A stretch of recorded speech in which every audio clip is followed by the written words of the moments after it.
پڑھتے ہیں۔ درود کیا ہے؟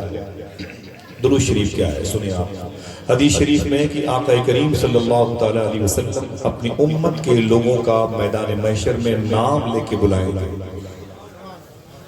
یعنی آپ کا انشاءاللہ اپنی امت کے لوگوں کا حضور نام لے کے بلائیں گے، اے فلاں ادھر آ، اے فلاں ادھر آ۔ تو بتایا جاتا ہے کہ جب وہ حضور اسے بلائیں گے تو وہ حضور کے پاس جائے گا اور کہے گا آقا آپ مجھے پہچانتے ہیں، آپ میرا نام جانتے ہیں؟ تو حضور فرمائیں گے ہاں میں تیرا نام جانتا ہوں۔ تو وہ کہے گا آقا آپ تو 1400 سال پہلے آئے تھے اور میں 1400 سال کے بعد بنگال کی زمین پر آیا تھا، آپ میرا نام کیسے جانتے ہیں؟ تو حضور مسکرا کے فرمائیں گے جب تو اپنے گھر میں شہر میں مجلسوں میں میرے نام پر درود پڑھتا تھا تو وہ درود جب فرشتے لے کے آتے تھے تو تیرا نام بھی ساتھ میں چلا آیا۔ اللہ اکبر اللہ، یہ درود کی برکت ہے جو تمہیں حضوری کے آداب سکھاتے ہیں۔ آپ درود پڑھ کے اپنی بیوی اپنے بچوں کی نگاہ سے چھپ سکتے ہیں لیکن صاحب درود کی نگاہ سے نہیں چھپ سکتے۔ واصف علی واصف سے پوچھا گیا درود پڑھنے کی شرط کیا ہے؟ سنیے گا توجہ سے، جس کا جہاں دل نہ لگے دل چھوڑ کے چلا جائے، ٹھیک ہے؟ پوچھا گیا کہ درود پڑھنے کی شرط کیا ہے؟ دیکھیں تو واصف علی واصف فرماتے ہیں درود پڑھنے کی ایک شرط ہے۔ کتنی؟ کوئی ایک آدمی بولے ایک شرط ہے۔ پوچھا گیا وہ ایک شرط کون سی ہے؟ تو واصف علی واصف فرماتے ہیں درود پڑھنے کی جو ایک شرط ہے وہ یہ ہے کہ درود پڑھنے والا اور جس پر درود پڑھا جائے دونوں کا زمانہ ایک ہونا چاہیے۔ سمجھ رہے ہیں؟ یہ شرط، میں نے آپ سے سلام کیا، میں بھی تھا اور آپ بھی تھے، دونوں تھے کہ نہیں تھے؟ تو سلام کرنے کے لیے دو کا ہونا ضروری ہے، آپ کا بھی اور میرا بھی، ٹھیک؟ ایسے ہی درود پڑھنے کے لیے آپ کا بھی ہونا ضروری ہے اور حضور کا بھی ہونا ضروری ہے۔ کہا درود پڑھنے کی شرط ایک یہی ہے کہ جس کو درود، جس کی بارگاہ میں درود پیش کیا جائے اس کا بھی ہونا ضروری ہے اور درود پڑھنے والے کا بھی۔ اس نے کہا تو اس کا مطلب ہے کہ ہم درود نہ پڑھیں، اس لیے کہ ہم تو حضور کے زمانے میں نہیں تھے۔ تو واصف صاحب فرماتے تم نے سچ کہا، تم حضور کے زمانے میں نہیں تھے، لیکن یہ بھی حقیقت ہے حضور تو تیرے زمانے میں ہے۔ یہ بھی حقیقت ہے حضور تو تیرے زمانے میں ہے۔ کہا حضور اس زمانے میں ہے، ثبوت کیا ہے؟ کہا چاند چمکتا ہے یہی اس بات کا ثبوت ہے کہ حضور ہے، سورج نکلتا ہے یہی اس بات کا ثبوت ہے کہ کوئی ہے جس کی وجہ سے نکلتا ہے۔ بغیر کسی کھمبے بغیر کسی پلر کے اللہ نے آسمان کو روک رکھا ہے، اس کا مطلب کوئی ہے جس کی وجہ سے روک رکھا ہے۔ زمین کا بیلنس قائم ہے، اس کا مطلب کوئی ہے جس کی وجہ سے قائم ہے۔ پتہ چلا حضور کائنات کی جان ہے، بقول فاضل بریلوی جان ہے تو جہاں۔ کیا کہا شاعر نے؟ ہٹ جائیں اگر رسول خدا درمیان سے، لاکھوں بلائیں ٹوٹ پڑے آسمان۔ یہی سوال حضور سیدی اشاع صوفی سلطان میاں شاہ صاحب قبلہ سے کیا گیا، درود پڑھنے کا طریقہ کیا ہے؟ بیٹھے رہیے، درود پڑھنے کا طریقہ کیا ہے؟ پھر سے ریورس کرو، درود پڑھنے کا طریقہ کیا ہے؟ تو صوفی صاحب فرماتے ہیں درود پڑھنے کا ایک طریقہ۔ پوچھا گیا وہ کیا؟ آپ فرماتے ہیں کہ ایسے درود پڑھو جو طریقہ ہے، ایسے درود پڑھو جیسے فرمایا حضور نے تم نماز پڑھو، یہی طریقہ درود پڑھنے کا ہے۔ پوچھا گیا وہ کیسے؟ کیا طریقہ ہے درود نماز پڑھنے کا؟ تو آپ فرماتے حضور نے ارشاد فرمایا ایسے نماز پڑھو یا تم خدا کو دیکھ رہے ہو یا خدا تمہیں دیکھ رہا ہے۔ پھر فرماتے ہیں ایسے ہی درود پڑھو یا تم نبی کو دیکھ رہے ہو یا نبی تمہیں دیکھ رہا ہے۔ حاضر باش ہونے کی نشانیاں ہیں۔ تمہارے شہر سے جو مدینے کا ڈسٹنس فاصلہ ہے 3-3.5 کلومیٹر کا، یہ درود ختم کر دیتا ہے۔ تمہاری غربت، تمہاری مفلسی کا مذاق اڑانے والوں کی آنکھوں کی روشنی چلی جاتی ہے اور تمہاری آنکھوں میں اضافہ ہوتا ہے درود پڑھ کر۔ بچیاں جن کی شادی نہیں ہوتی ہے، اچھے رشتوں کے منتظر ہوتی ہیں، درود پڑھ کر کے عرش اعظم پہ معراج کی رات سیر کرنے والے نبیوں کے سردار، رسولوں کے سردار، وہ سرور کشور رسالت جو عرش پر جلوہ گر ہوئے تھے، عرش اعظم کے دولہا کی محبت بھری نگاہوں کی دسترس میں وہ مقید ہو جاتی ہے۔ یہ درود کا کمال ہے۔ آپ ہو کہیں بھی درود پڑھ کے حضور کی بارگاہ میں جا سکتے ہیں، آقا کریم کی بارگاہ میں حاضر ہو سکتے ہیں۔ اب ایک بات سنیں اس کے ثبوت کے طور پر، بھائی جان ایک منٹ بچے خاموش ہیں ٹھیک. اب درود کا کمال دیکھیں. یہ باتیں میں نے بتائی حدیث شریف کی، واصف صاحب کی اور صوفی صاحب کی. درود اگر کسی نے اپنے گھر میں پڑھا تو پھر اس کا رزلٹ کیا ملا؟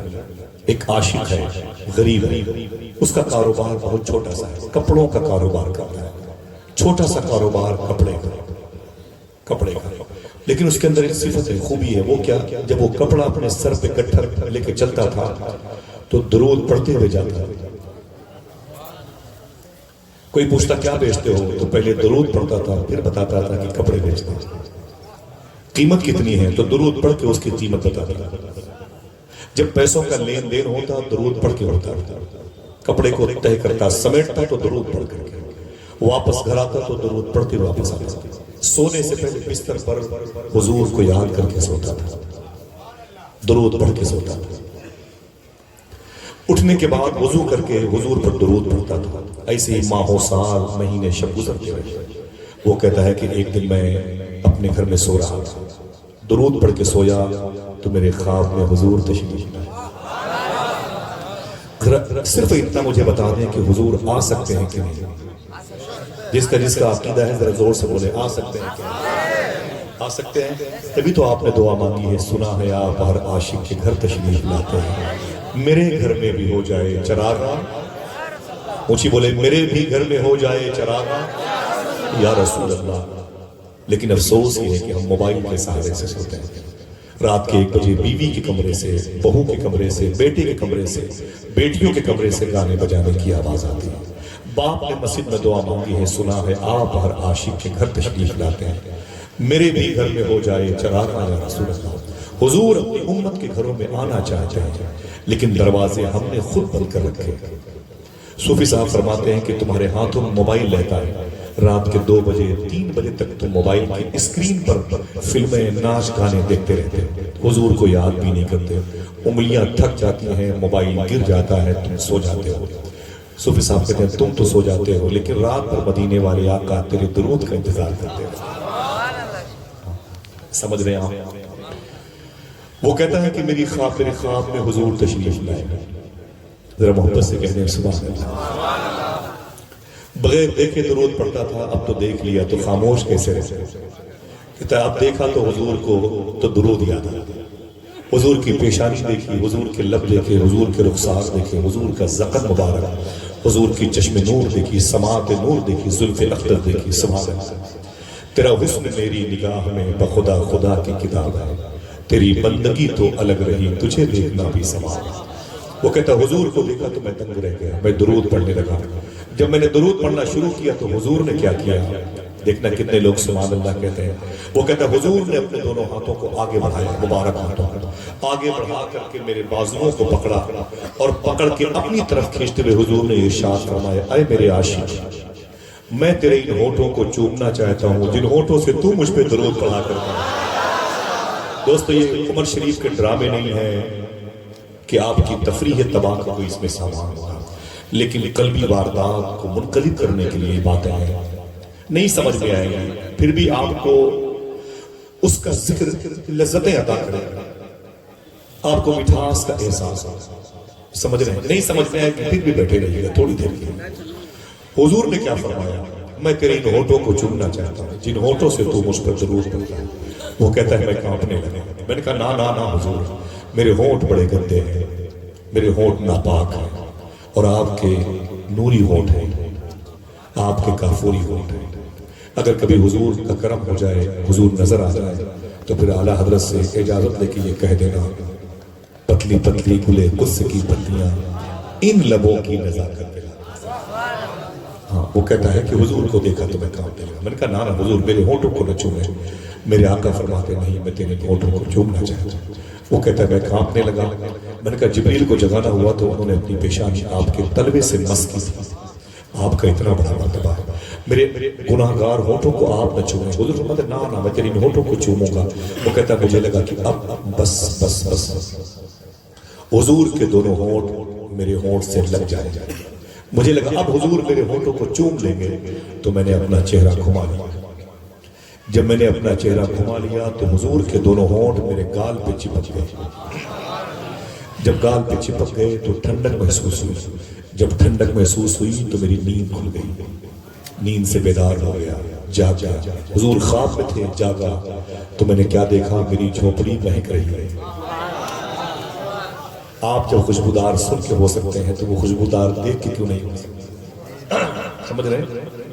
وہ کہتا ہے میری جھوپڑی خوشبودار تھی, میں نے شکر کے سجدے کیے. نماز فجر کے بعد جب میں آگے بڑھانا تو گلی میں میرے محلے کے لوگوں نے دوڑا کے پکڑا, بولے ٹھہرنا بھائی ٹھہرنا. میں نے کہا کیا بات ہے؟ لوگوں نے کہا ذرا یہ بتا, غریب انسان تیرے گھر میں کھانے کے لیے روٹیاں نہیں ہیں, پہننے کے لیے کپڑے نہیں ہیں, رہنے کے لیے مکان نہیں ہے, اتنا قیمتی عطر تو نے کہاں سے لگایا؟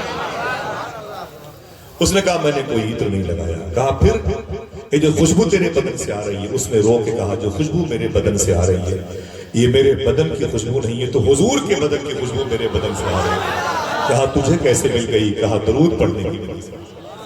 کیا دقت ہوتی ہے آپ کو درود پڑھنے میں؟ کیا بگاڑا ہے آپ کا کسی نے؟ کیا بگاڑا ہے؟ صوفیہ نے جب درود کے فضائل بیان کی, سب کچھ کرتے حضور کو یاد نہیں کرتے ہو, قبر کے چراغ کا انتظام نہیں کرتے. میدان محشر کی رسوائیوں کے بیچ میں آپ کو عزت دینے والا کون ہے؟ وہی آمینہ کا لال. دل سے دعا کرو جب اپنے کاروبار کے لیے نکلا کرو تو باوضو نکلا کرو انشاءاللہ. سمجھ گئے نا؟ جب گھر سے نکلا کرو تو وضو بنا کے نکلا کرو. بائک پر بیٹھے تو درود پڑھتے ہوئے نکلا کرو انشاءاللہ. بولے 10 مرتبے ہی صحیح حضور کو یاد کر لیا گیا, جس نے پوری زندگی آپ کے آنے سے 1400 سال پہلے آپ کو یاد کیا, اس کو آپ آنے کے بعد ایسا بھولے. یہ کون سی محبت ہے بھائی؟ دعا کرو کہ یہ دل حضور کی محبت کا ATM بن جائے. آمین کہہ دو. بڑے ادب اور احترام کے ساتھ درود شریف بابا سے بلند پڑھیے گا.